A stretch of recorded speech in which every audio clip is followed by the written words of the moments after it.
വീടുകളിലാണെങ്കിൽ അവിടെ അല്ലെങ്കിൽ അവരുടെ തൊഴിൽശാലകളിൽ അവിടെ പോയി മെമ്പർഷിപ്പ് കൊടുക്കുന്ന ചടങ്ങ് നടക്കും.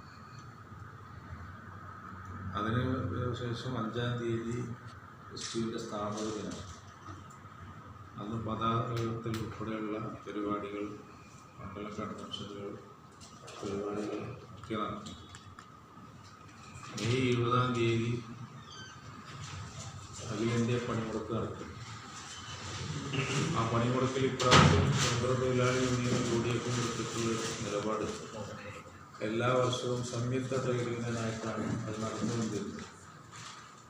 ഇപ്രാവശ്യം അത് UDF-ൻ്റെ ട്രേഡ് യൂണിയൻ സംഘടനകൾ സെപ്പറേറ്റ് ആയിട്ട് വേറെ രീതിയിലും ഇടതുപക്ഷ ട്രേഡ് യൂണിയനും വേറെ രീതിയിലുമായിട്ടാണ് ആ പണിമുടക്കിൽ എല്ലാവർക്കും പങ്കാളിത്തമുണ്ട്.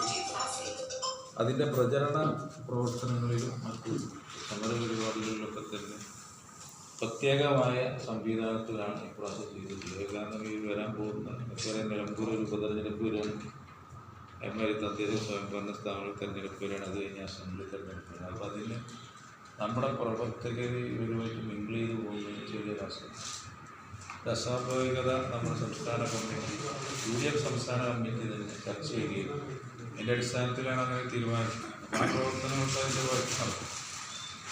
എല്ലാ സംഘടനാ പ്രവർത്തനങ്ങളും ഇതിൻ്റെ ഭാഗമായിട്ട് നടക്കുന്നുണ്ട് എന്ന കാര്യം കൂടെ ഓർമ്മിപ്പിക്കേണ്ടത്.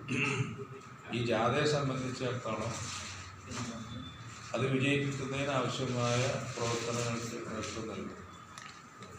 24-ാം തീയതി 4 മണിക്ക് മണ്ഡലം ST കമ്മിറ്റിയുടെ വർക്കിംഗ് യോഗം വിളിച്ചു ചേർത്ത് ഇതുമായി ബന്ധപ്പെട്ട കാര്യങ്ങൾ ചർച്ച ചെയ്യും. 25 അംഗങ്ങളാണ് ഇപ്പോൾ ST പ്രാദേശിക തന്നിട്ടുള്ളത്. അതിൽ കൂടുതൽ അംഗങ്ങളെ സ്ഥിരാംഗങ്ങളായിട്ട് പങ്കെടുപ്പിക്കാൻ പറ്റുന്നത് ഞങ്ങൾ ചർച്ച ചെയ്യുന്നുണ്ട്. അപ്പോൾ അത് കൃത്യമായി അന്ന് ചർച്ച ചെയ്ത് അതിനെ സംബന്ധിച്ച് വ്യക്തമായ തീരുമാനം ബന്ധപ്പെട്ട ആളുകളുടെ ലിസ്റ്റ് മണ്ഡല കമ്മിറ്റിക്ക് നൽകുന്നതായിരിക്കും. മറ്റൊരു പ്രധാന വിഷയം പറയാനുള്ളത്, തൊഴിലാളികളുടെ പ്രധാനപ്പെട്ട ഒരു പ്രോത്സാഹനമാണ് മുസ്ലിം ലീഗിൻ്റെ പല പരിപാടികളിലും STയുടെ അർഹമായ പ്രാതിനിധ്യം